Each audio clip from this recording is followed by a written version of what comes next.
Alright, let's see. What is What? Did you just speak backwards? I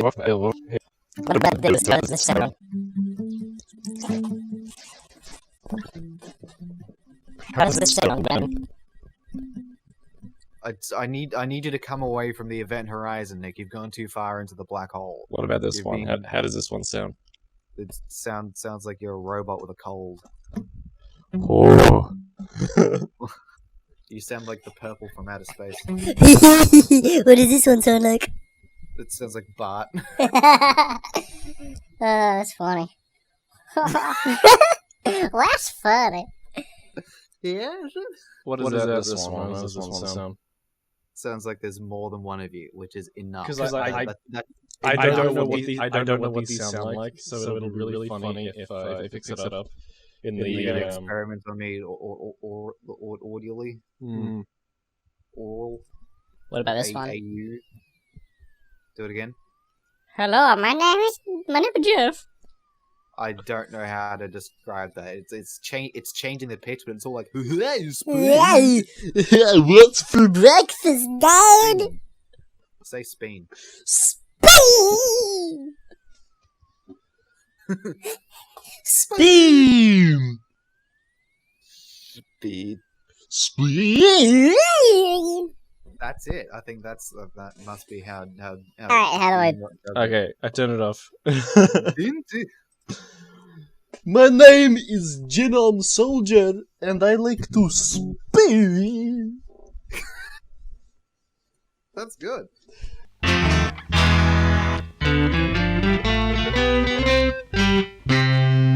Anyway, we should probably introduce the podcast today. They already, if they're here, they know what it is. Hey everybody, welcome to the Temporary Uncles podcast. I am Nick. I'm not gonna fucking welcome you. Stay home. Go away. Get out of the studio. We're not in a studio. We're on a Discord call today. No, we're in the real studio. We have a physical place where we do it. It's good. It costs lots of money. It's great. Has heaps of foam walling. Oh, okay. We'll go in different directions. I don't know. But today Ben and I are recording from different houses because of coronavirus. Yeah. I don't know why. I mean, it's been like 1st of March was the last time I recorded one. Today's the 27th of May. So so it's been a while. I don't know why we weren't doing this kind of format earlier because of the whole coronavirus thing. I think laziness, questionable audio quality for those that have subjected themselves to the Jackbox Party Pack series. About episode 3 or 4, the audio just becomes unlistenable. It's just people cut out all the time. I think one, it's because of the fact that I think the longer we record, the worse the latency gets. It seems that way. But also the fact that we added another person in the in the third one. Which was Mafti. Yeah. But it's still funny. Yeah, well, I mean, when it's understandable, it's funny. Like, I could tell the most amazing joke, but if it was all, fucking... Well, you were trying to play guitar earlier before we recorded. You were trying to play guitar and none of it was working. Here's what it sounded like. And for me, it just sounds normal. But apparently for Nick, the voice is fine. But then if you add anything else to it, it just refuses to behave. Play Everlong again. I just know. All right, wait.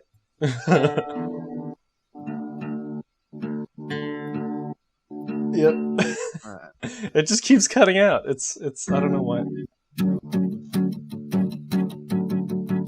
Oh, it's actually good this time. Nope. I spoke too soon.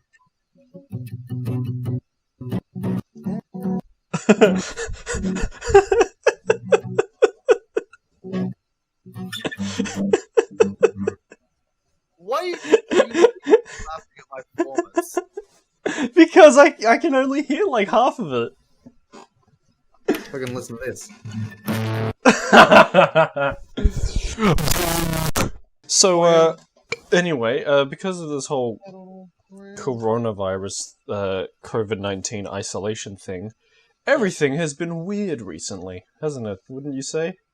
Yeah, I mean, at least it's kind of uniformly weird. It's not like, we're the only place that has got restrictions of some sort. That's but good. Australia and New Zealand have done pretty fantastically well, despite the best efforts of some people to do a shit job. We should be very grateful that things have ended up, not awful. Well, and it's good enough to the point where, I mean, realistically, you and I could have just gone back and done an in-person episode. I could have picked you up because I could have got you. Because there were like 2 months of which we could have just done what we're doing now and recorded over Discord, but now Australia has slightly opened up restrictions again, and so realistically we could have just recorded this like we always do. But I still wanted to try this format just to see what it would be like, at least. Taste. This could be our coronavirus special. How does it taste?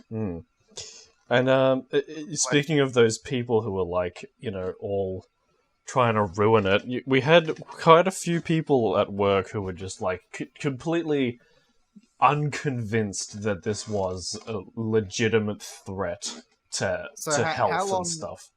How long was your work still open and running, and you going in for shifts for? Like, when was your last shift? My last shift was Friday.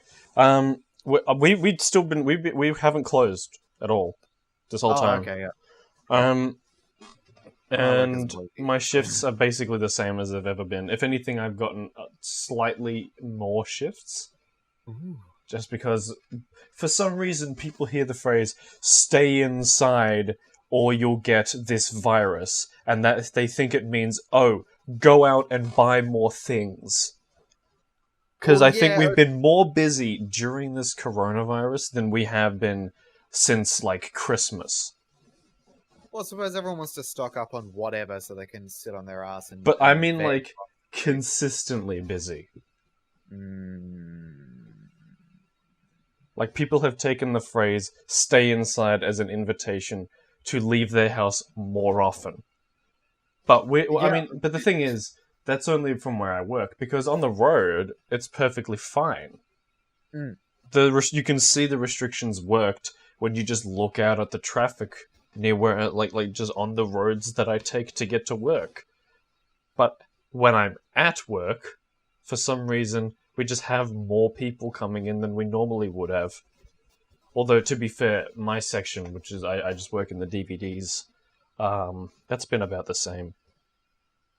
So have you had to stop the practice of licking everything that you stock? I know that Yeah. that's something you enjoyed doing. Just to, Yeah, unfortunately, yeah.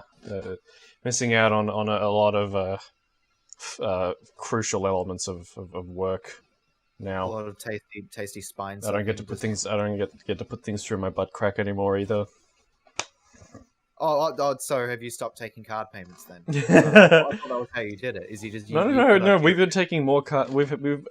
Well, at first we had to take only card payments. Now we've got one specific register for doing cash, but we have to go through this really annoying thing where we have to put on a pair of gloves, then put hand sanitizer over the gloves, then do the whole transaction like we normally would.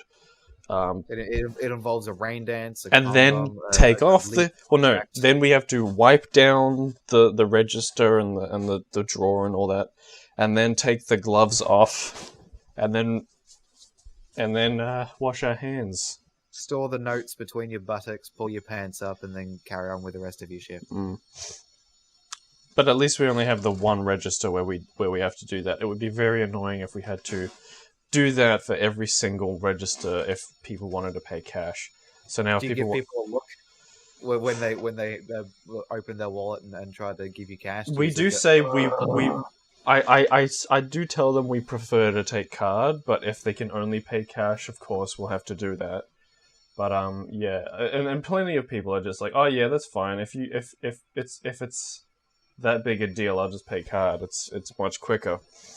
Do you get lip? There are people that are like, it's money. Oh, yeah. Paying Well, you it's money. specifically when we didn't take cash, because we do take cash now, but only on that one specific register.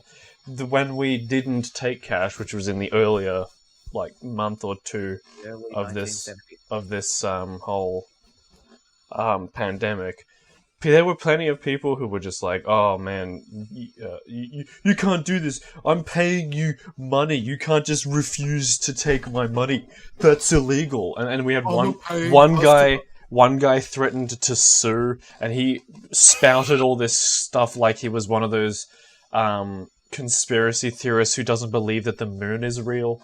I'm And a like, sovereign citizen, all right? And if I want to pay by cash, then that's my own legal right by my own legislation that I've set for myself. So like, he's a grotty, surprisingly green 20. yeah. And no, this one guy, like, I still remember him because he made quite the impression, because he was just such a lunatic, and he was like one step away from wearing a tinfoil hat on his head. That's how. Do you get people that are like, oh yeah, I know Chris. He and I know it's fine. So Chris said it's fine, so I can do it. You go, all right. Well, like if they said like, oh yeah, no, the manager said it was fine for me to use cash. Yeah, well, they name drop people. Well, if they did, I would then just. If they did, I would then, bring up the person that they mentioned to come and actually give the okay, to which they would come up and most likely say no. Well, like, I've had it before. Like, I think I might have mentioned it before, where I was a guy had come in with a jar of change, mostly silver and a little bit of gold. He wanted to buy cigarettes, and because we live in Australia and it's mostly tax on cigarettes, it's like, oh yeah, I want to buy a 30-pack of whatever, and it costs $45. So I'm not gonna wade through a kilo and a half of your grotty, dirty, loose change. But of course, it's like, oh yeah, no, don't worry, no, I'm friends with Jody. Jody knows me. And later, she wasn't working that shift. It was me and my supervisor, and that was it, because it was 10:30 or something. And he gave me some shit about it when I told him no. But that was prior to legislation being passed that actually says, yeah, I'm not going to do that, where you can only pay with X amount of coins if the price is a certain amount. And later I saw Jody, who's one of the other supervisors, but wasn't on at that time. Said, oh, so a mate of yours came in trying to pay with a whole barrel of fucking silver. He's sort of about my height. He's got a weedy porno mustache. Do you know him? He's just like, no. Yeah. She has no idea who this guy is. But he's like, oh yeah, I know Jody. She's my mate. I know Jody. Hey Jody, do you know this guy? I have never seen him in my life. Who are you? Who is this man? I've never met you before. I've never met this man before in my entire life. He is my son. Didn't you like the fucking Sonic movie? Didn't you think it was good? I thought it was good, but I've already got a separate video about that. But have you seen that? No, I've no desire to watch a Sonic movie. It's good though. Is it actually good, or is it like so bad it's... No. It's like genuinely good. It's like genuinely very enjoyable. It's got a bit of a cliche like story, but it uses that story well. Like there's really good chemistry between the CGI animated character and the guy played by I think it's James Marsden. Yeah, that's it, James Marsden. I was about to say Tom Welling, but I'm like, no, it's not Tom Welling. He's the guy who played Clark Kent in Smallville. Great. They're just two guys that look similar, but they're not the same person. Isn't the guy in Smallville like real like buff, like Superman? Like he's a thick boy? Well, yeah. I guess it's almost as if he played Superman that one time. Yeah, but the guy in the Sonic movie he's like a regular dude. He is a regular dude, and that's why I didn't say Tom Welling. Do you think that Sonic's best friend could fucking fight Zod? No. I heard you disappear. I didn't have any response to that. I'm waiting. Superman. I've only ever seen like 2 episodes of Smallville, so I don't know if Zod actually does show up in that. show. He's the neighbor. He just, Neighbor Zod. Superman for years, and then eventually he reveals himself. Superman goes over to like mow his lawn, and he tries to kill him in the fucking Doofenshmirtz-esque skit, and it turns out that he's just incompetent. Like he retired from the planet Krypton and now just lives in rural America. He just lives next door to Clark Kent, and it's just they've just got like a neighborly bickering relationship like Flanders and Homer. Yeah, like him and Superman's dad are rival peanut farmers, and one does peanut farmers. Yeah, like Jimmy Carter. Jimmy Carter is a peanut farmer. Jimmy Carter, the peanut farter. Yeah, that's him. Always shitting, never peanutting. No peanut November. When you peanut, but you keep on. Oh, peanut sounds like funny. I want to keep going with this Superman Zod as just neighbors bit. So Zod thinks that Crunchy is superior, and Superman's dad thinks that Smooth is superior, and so that's the beginning of the beef. Wasn't there actually recently a court case about that? I mean, there was you've taken a real life event and then also melded it with like a comment from Ann Edmonds. Oh yeah. So I think it was Kraft Bega versus Kraft's peanut butter packaging. So it's both like a peanut butter colored jar with a peanut on it. So okay, but one of them has a bear on it. Does it? Yes. But bears don't make peanut. They do. They peanut butter. They pea nut butter. Yeah. Look at these. They're not that similar. Just because they're both yellow and have a blue thing, but like one has the Bega logo and one has the Kraft logo. I mean, and they've picked. Okay, so both of them have blue for Smooth and orange for Crunchy. Yeah. For some reason, I guess this is worth taking to court. I mean, it's all just kind of it's all image. You walk down the aisle and you see the vague shape and color, and you go, "Great, that's the peanut butter that I want. I want the yellow jar with the blue peanut on it." And the red encapsulated name up the top with Smooth down the bottom. And that could be either of those. Well, I guess it'd be like if another, weird, salty black condiment was created, and it had a different name. It was called, yeast mite or something. Stinky poopy mite. And it had the same, packaging. It was, in yellow... with a red diamond shape and white font in the middle, and they called it Veggie Moat. Veggie Prejo. Veggie Man. Veggie Man. They just call it Veggie Man. They call it Vegetal. Veggie Tales. That's already a thing. You can't have that. I used to eat stinky poo poo mite as a child. I don't know why it went away. I thought it was popular. We love our stinky poo poo mite. We all adore our stinky poo poo mite. It's a smell every cheek.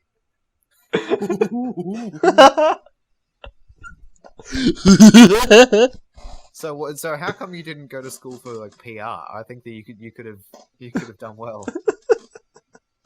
In this case, that stands for PP, really stinky. P. I couldn't think of a word for the R. For the R. P-ree. P-ree.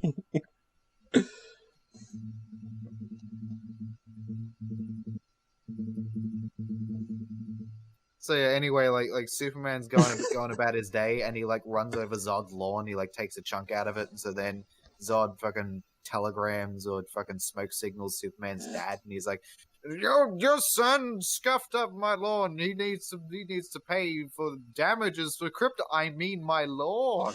And his grass is he's growing both real.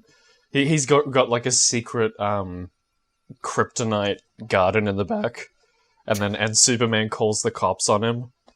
Did you say Pseudo-Man? Superman. He's the national... He's the national superhero character of Sudan. He's Pseudo-Man. Zod has a banana. He's growing bananas in his backyard. Yeah. No, they're peanut farmers, Nicholas. Superman takes one of the bananas, and Zod says peel before Zod. I don't know. That was a stretch. Next in my Google search, words that rhyme with Neil.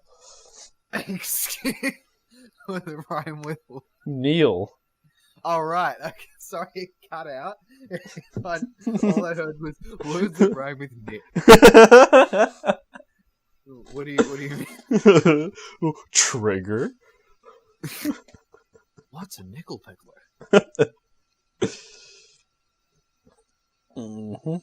Were there any fucking episodes of Sanity Not Included that were made outside of 2008? When did it stop?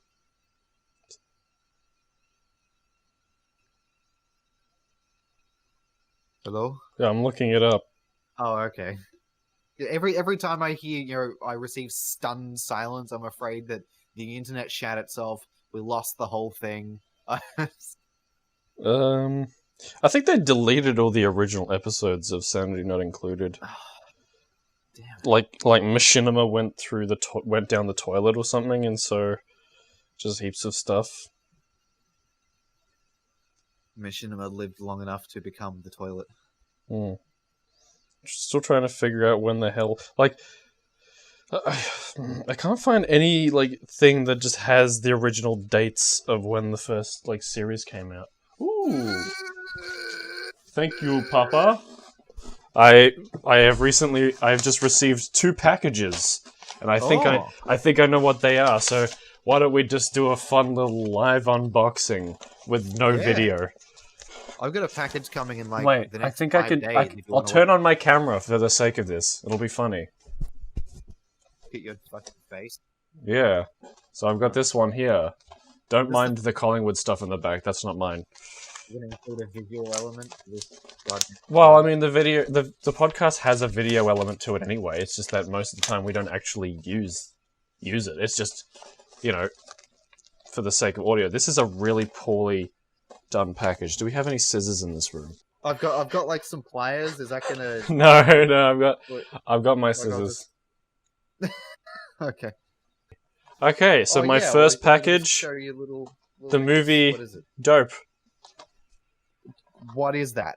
It's a very good movie. Would you describe it as dope? Mm-hmm. Oh, cool. The guy gave me a bloody business card. A personal invitation. Let's make sure it's good quality. No scratches. Hell yeah. It was me. One thing I find weird about the cover for this movie is that you can very clearly see that the actors' heads have been composited onto the picture. Even though that is a frame from the movie. It's a frame from the movie, and yet they've felt the need to add the actors' faces back onto their own bodies. They felt that the faces, the expressions made weren't exactly matching the tone that they wanted and the quality of their faces doesn't match the quality of the image either. You can see much more visible grain in the original picture than you can with the added grain on their faces. Alright, and now for the second package. I ordered these DVDs a couple days apart, but about a week ago. Yeah. But now I guess they just decided to both show up on the same day. And so package number 2, The Animatrix. Oh, what is that? It's a 9. You tell me it's a good film, I'm going to hit you. I'm going to drive to your house. It's a good film. It's an animated anthology. All these short films based on The Matrix. Oh, okay. And the everything's in. Let's make sure the disc is of good quality. Yep, no scratches on the disc either. But Would you like some? the cover's broken. Oh. But that's okay. Ooh. I got it for $4.50. Free. Oh, okay. Which is cheap as heck. Yeah. And I got dope for $5. Especially considering the original price, $65,000. Pretty steep. Speaking of which, are you familiar? So I've introduced you to the world of fucking paying people for instruments. Are you familiar with the website Reverb? No. So it's sort of like eBay or Gumtree, but like really just only musical instruments. So I constantly look at it all the time because I have a short attention span and I need to like look at other shit when I do things, and also, because it's funny. And so there was a jazz bass which turned up. So I own a. I'll show you in a second. I'll show you my jazz bass. There was a jazz bass on there, and it was listed at $950, which is really quite reasonable. I think that's probably what I paid for mine. Do you want to know what the postage on this thing was? I'll give you. It was going to come from Washington in the US. What, as opposed to Washington, Australia? Yeah, sure. As opposed to Washington, George. Washington. The country of Washington is Washington. No, wash you? I know a good game we can play. I would rather interview you. Monk. Yeah, how much do you think that this fucking instrument costs to be delivered to my country? $400,000. See, now you've just made it look stupid. Because when I give you the actual price, it's going to look not as outlandish as nearly $500,000. Consider that I recently ordered a bass from the UK, and the postage was £60, so $120, right? Yeah. Keep that in mind. Yeah. How much do you think it cost me to? It would potentially cost me to bring this instrument from the US. $400,000. 12 seconds. Wow, that was some quick delivery. Yeah, thank you. 12 seconds.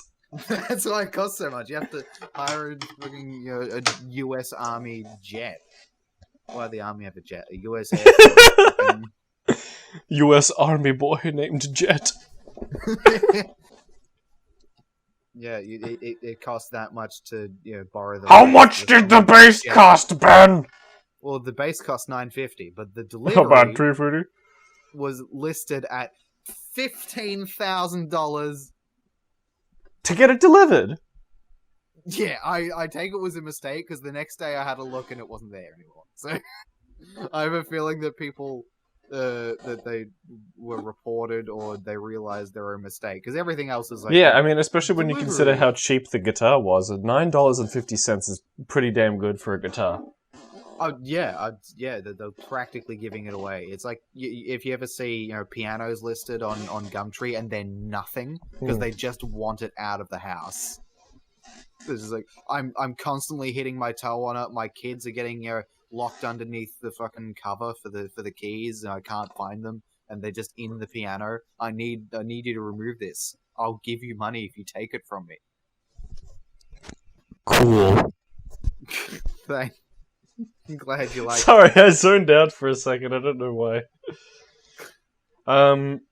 Saturday Not Included Season 1 started in 2010.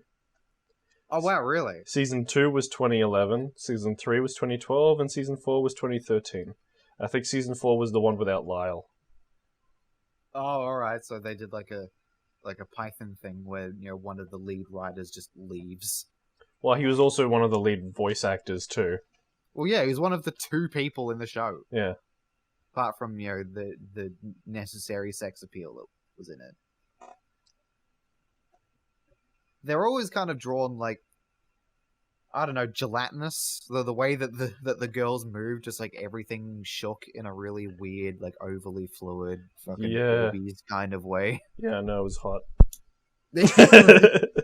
Yeah, that's what did it for 11-year-old me. Is squidgy, gloopy ladies. 2010, you'd have been like 13. I would have been 12, 13. Been a baby. I would have been about 12, but like, yeah, we were in like really early high school when we watched Sanity Not Included. It was definitely in the early. We've probably known each other a couple years by the time that we. You're the one who introduced me to it. I know that. Really? Yeah. Wow, I don't introduce you to anything. Yeah, well, but I remember you were the one who introduced me to Sanity Not Included at like one of my birthday parties, I think. And jazz. Yeah. And me. I introduced you to this thing, and myself. Yeah. Which one of us first introduced the other one to Talking Heads, or did we both just kind of find it on our own? I mean, like, I'd known about Talking Heads for a while because I knew Psycho Killer. I knew but I think it was you that started really listening to them heavily and be like, dude, have you heard this band Talking Heads? I'm like, yes, I know about Talking Heads, Nicholas. But then I was like, have you actually like listened to songs outside of Once in a Lifetime and Psycho Killer? And you're like, I said no. And then like, I think I watched it on YouTube. I watched the movie Stop Making Sense on YouTube, and I'm like, wow, this is really good. And then I saw, the Asta does stuff in They do like a watch party. Would you like to go there? And then we did. When was that? Danced. That was like mid-February, I think. We went to go to the Asta party.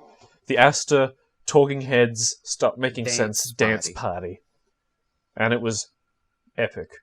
I wanted to do with the older people they were doing and just sitting down and drinking. but I'd get up and dance. Yeah, well, you don't go to see a Talking Heads movie and not dance. I mean, you're laying that out as if that there is a long history of Talking Heads cinema in which there are certain conventions. It's a concert film and it's Talking Heads. Dude, when I saw Teen Wayward Strikes Back in 1984, I mean, I went there, I met my wife, I learned how to boogie. But you know what I mean? Like it's the equivalent of going and seeing a concert, but it's a film instead of a live performance. And it's just as energetic, if not more so, than most other concerts, because it's Talking Heads and it's crazy. Yeah, because they play, dank funk new wave. Yeah. Damn that television! Such a bad picture. And it was just really cool. Like we sat for most of it, but I think even while we were sitting, we were still grooving with the music. And then every now and then there was a specific song that we really liked, and we would actually get up and start dancing. Mm. And there were people like on the actual stage underneath the screen who were all dancing there. It was Trey epic. So have you been watching anything good recently, Ben? Does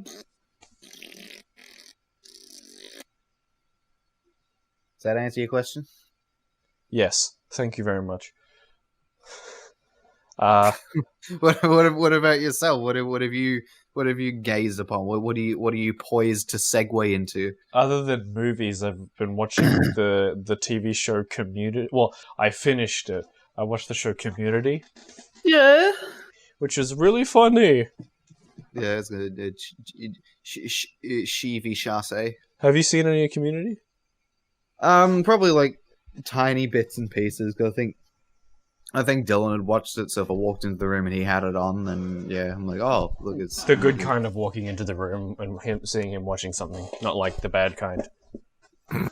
Thorns touch yourself. I've also been watching Adventure Time. Areas. Oh yeah, and so how much of a role has Frank Zappa played in Adventure Time? Okay, I sent you that because last night we watched. So I think we finished season 5 last night, and in one of the last couple episodes of it, there's a quick gag where Lumpy Space Princess finds the vinyl cover of Frank Zappa's apostrophe and puts it over her face because it's like a funny joke. And that's it. That's the whole role that Frank Zappa plays in Adventure Time. Great. But it's still pretty cool to see an artist like Frank Zappa showing up in a kids show. Well, I mean, it was a kids show in like the first 3 seasons, but then it becomes a lot more story based and mature and stuff in the 4th season. Not to say it wasn't like that at all in the first, anywhere in the first 3, but it definitely started getting more heavy in the 4th season because they started introducing a lot more lore and a lot more continuity and a lot more story-based stuff. A lot of the random humor of the first season is kind of gone now. So but it's good structured humor now instead. Real jokes told by real people. And of course, the occasional fart joke too. But Adventure Time has some of the best fart humor. Adventure Stein, yeah. I like the idea of Ben Stein going on. I was thinking R.L. Stein. No, I was thinking that monotone guy. Bueller. Oh, that guy. Bueller. Anyone? We all have masks, metaphorically speaking. Is he just that guy in everything that he is? That him as a person? I think that's just how he talks. But yeah, he I think he lends himself over to playing characters like that. But imagine being typecast as just monotone, boring man. Yep.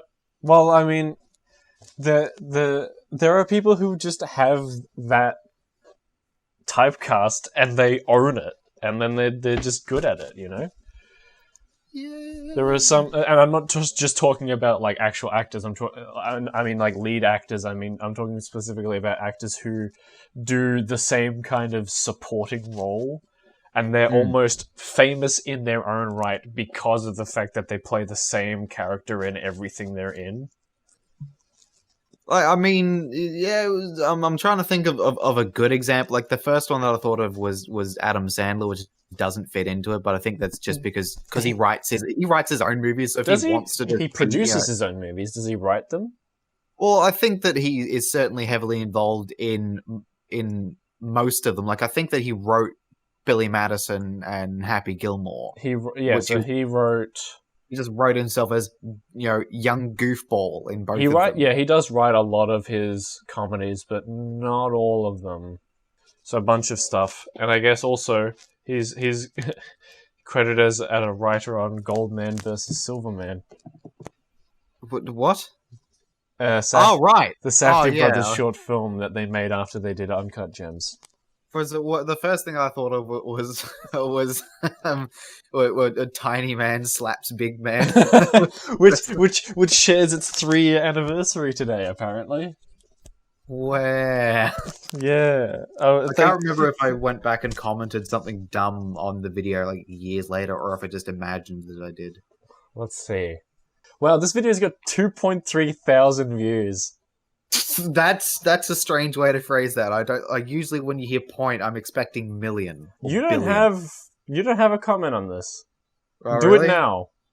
Comment on it right now. Do it. Do it live. Live comment live on the podcast. Well, this is really exciting. This is riveting. This is riveting. TV. Ha ha. Cat face. That's a classic comment right there. Well, that was odd. Oh, you're just reading it out? Oof. I don't know why I'm wading through your channel trying to find it as opposed to just searching. What? Yeah, just search for it. You doingus. You dip.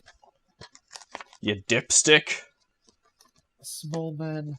Slap him. He slapped the big man. The big man. It's little man. Little man. Oh, little man slaps big man. Little man slaps big man. I like that it's got your Kevin MacLeod gypsy jazz score going on in the background. Well, yeah, I had to use royalty-free music because we made it in class. Yeah. I made that as an assignment, by the way, for university. just so you know.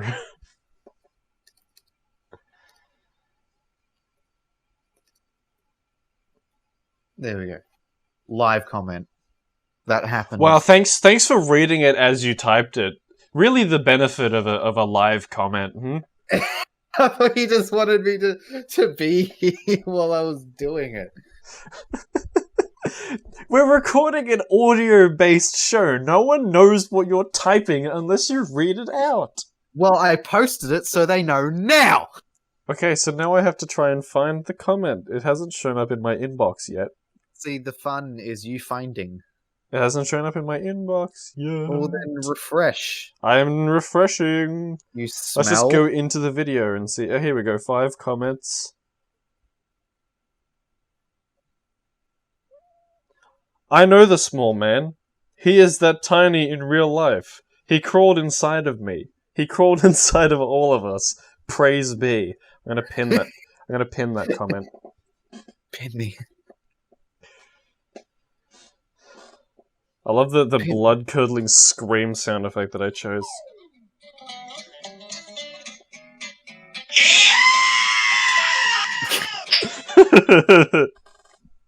So that's He do exactly the funny scream.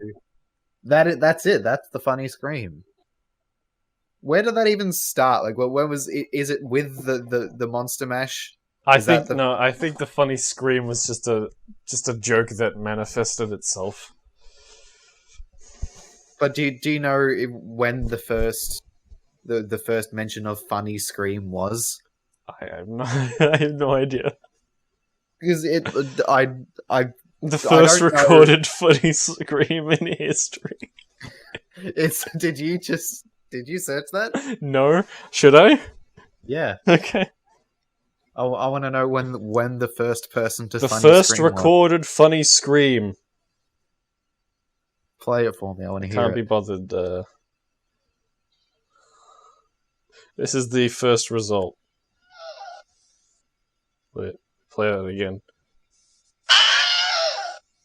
That's Wilhelm. It is my friend Wilhelm. Yeah, this is all of the results are about the Wilhelm scream. I guess Wilhelm scream is the first funny scream. Oh, really? No, here's the ultimate funny scream. Yeah. Well, what have you sent me? Oh, Treasure. Yeah. You're so amused. I haven't even watched it yet. Oh, it's taking forever to load up. Oh, these are pretty cool bananas.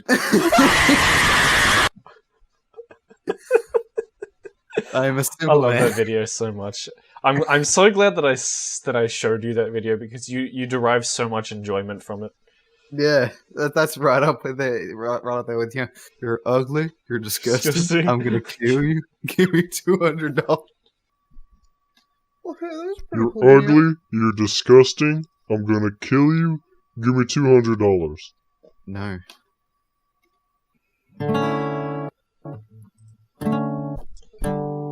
Oh, I think we're at that point where we don't really know what to talk about, but I have one more really cool topic that we can talk about today, which is Sinaitic Hub. very good news. The Sinaitic Hub is real, and it has been officially announced. So do you know? I am very happy about this. Do we know much about like the synthesis of this cut? Like did Zack Snyder cut the movie and have it, and then whoever owned the rights to the film viewed it and went, yeah, nah, I don't like it, and they reshot over it? Like, or was there the completed film, which Zack had only done part of, and then later he went and fiddled with it, or like was he waiting for the go ahead to make the Snyder Cut? Like, how are we now in the position we're in? So what happened was Zack Snyder he did 100% principal photography of Justice League. Mm-hmm. And then I think after he in like I think March or April, someday we know when he started doing color grading, which you can't do color grading until you have like a cut of the movie. Picture is locked, and so that's how long the movie's going to be, and then they start doing color grading. But so we know that he had a finished like cut of the movie and this is just the movie. No visual effects done, no like special sound design or anything. It's just this is the base cut of the movie. Yeah, and so that is the version that. So there is like at least we know that he has a version of the movie that was like edited, but not finished. Mm. And I think that was the version that was going to be about 214 minutes, which is 3.5 hours. Right.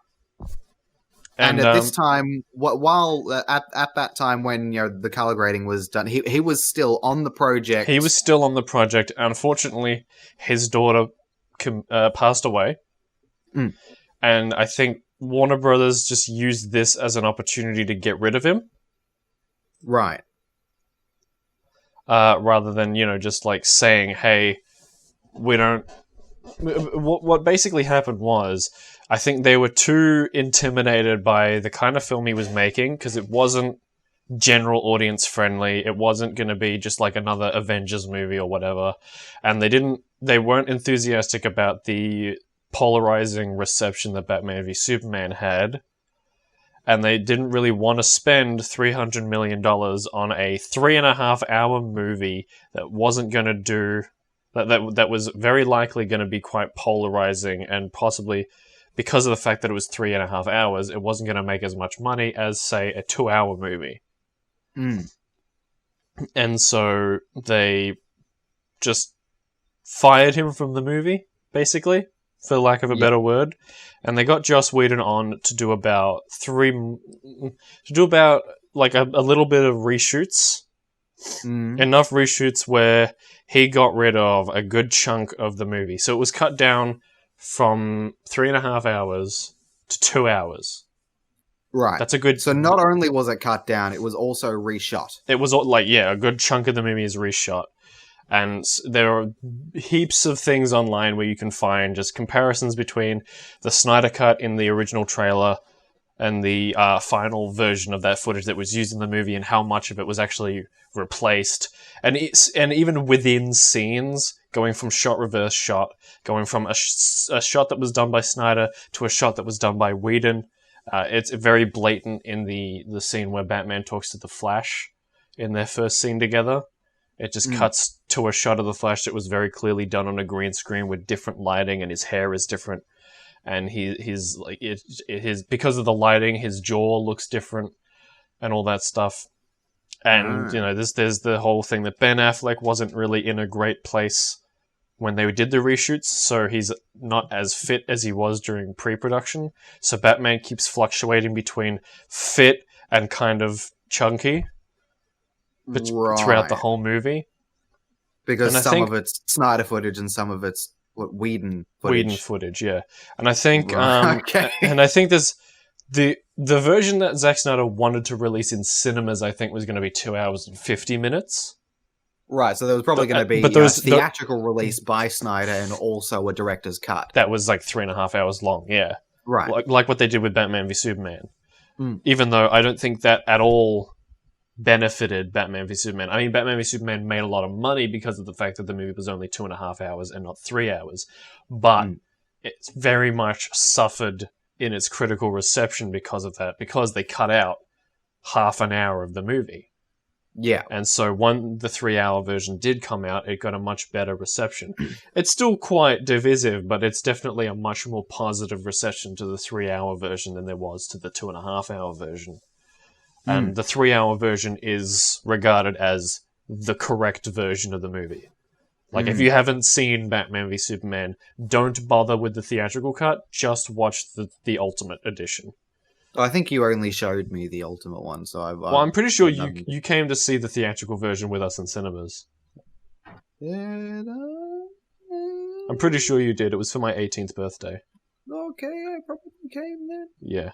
But yeah, the Snyder Cut is not only going to be the finished version of the movie that he shot back in, 2016, but also HBO Max has given him between 20 million and 30 million to both complete the visual effects and also shoot, additional stuff to bridge certain gaps and basically fix it. So, make it even better than he was hoping it would originally be.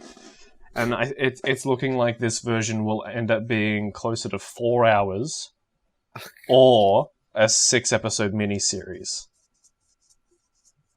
Because it's on a streaming service, so people might be more inclined to watch it if it's a miniseries. This might end up being the HBO Max's The Mandalorian. Oh, yeah, if you could, appropriately make it a miniseries, that would probably be beter. I hope they release both versions.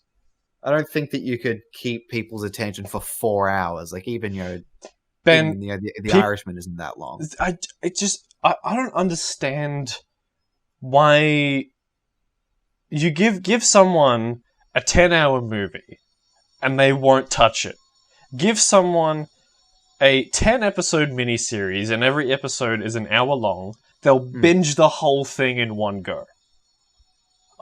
It's so weird, this binge watching culture we're in, where people will watch a whole season of Stranger Things, which goes for about 8 to 10 hours. Yeah. Actually, no, maybe longer even, maybe 13 hours, and they'll watch that in one day. But you give them a movie of similar length, and they won't touch it in a million years. And I guess, it probably has to do with the fact that, the show has inbuilt gaps in them. Yeah. But that's not to say you can't pause the movie and go to the toilet or whatever. Plenty of really long movies are broken up into chapters anyway. Well, yeah, but it's.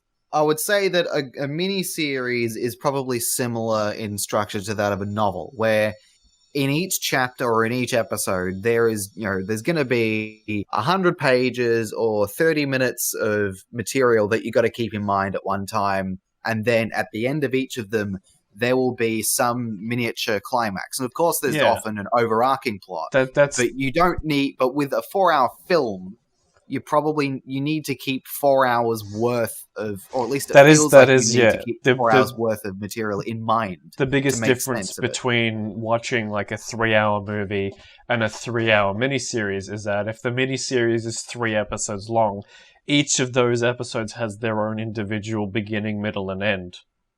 Their own individual act 1, 2, and 3. Yeah. And so, because of that, they become a little easier it's easier to split up a 3-episode miniseries. But, of course, given that it's 3 hours, most people will probably just watch the whole thing in one go anyway. Yeah, and I mean, I suppose there's also the perception of being able to sort of opt out at any point, is if you go, right, well, I'll watch the next, 15 minutes of this episode, and then I'll see where I'm at. I'll get up and I'll do something and I'll come back. But yeah, the thing about that is, most things nowadays have the ease of use of being able to stop watching and continue where you left off next time. Most things have an inbuilt continue watching button. DVDs would probably be the main thing that don't do that, but they still have a whole, chapter selection option. Blu-rays gave the new opportunity to be able to continue where you left off. Most movies, if you watch them on a hard drive connected to a TV, it'll give you the option to continue where you left off. Netflix lets you do that, and I would assume most streaming services let you do that too. YouTube movies let you do that. iTunes lets you do that. Most things that you can watch a movie on at home give you the opportunity to continue where you left off. So even if you were watching, say, a 5-hour movie, you'd be able to stop at a specific point, say, okay, I'm done for tonight, and then continue watching it the next day where you left off. Yeah, but with a TV show, when the episode stops, it stops after they've inbuilt break. Yeah, that they have summed the appropriate points for you, and it stops there. It stops at a time where they feel that it's not going to interrupt your comprehension of the narrative. But the thing is, if it's a film that you're not familiar with, and you stop it, you might be stopping at a time where they might be sort of, mid-sentence or passing between two scenes that fit together really well. I could put on any Star Wars film and go, great. How many people are going to stop watching a movie halfway through a sentence? I don't literally mean midway through a sentence. I mean in terms of making sense of it. If you stop it between scenes, some scenes are more closely related to others, and some scenes may be linked to each other, between, over the course of 30 minutes or so. You're assuming that people will stop watching the movie at just a random point and not think, oh, this feels like a good point to stop the movie. Well, that's the thing, is it can feel like it can, but if it's not a familiar film, then you might not stop it at an optimally appropriate time, as opposed to the TV, which does it for you, which is great. Yeah. We've stopped it here for you. If you want to, leave it at this, great. You've got all the information you need for this plot point. Otherwise, continue on. I just don't get why that's such an aversion to long movies, though. Like, I get that it is easier to watch a miniseries, but I don't get why this means you should just stave off watching a long movie full stop. I suppose it depends on the setting. Like if you were to say to me, look, do you want to, or if you were to say to Chris, do you want to watch this hellishly long movie? You can get up and go away and come back because you live there and it's fun to do it from the couch. But if, you wouldn't go to the cinema, or you'd be less likely to go to the cinema and go, great, I've blocked out my entire day to go to this building and then sit there, and I'm not doing anything afterwards because for the next 5 hours I'm here. Yeah. Yeah. So the length of a movie I'd see in cinemas is definitely a thing. But the thing is, the Snyder Cut of Justice League is going to be made available to watch on a streaming service. So even if it is a 4-hour movie, it'll be much easier to watch than, say, going to the cinema.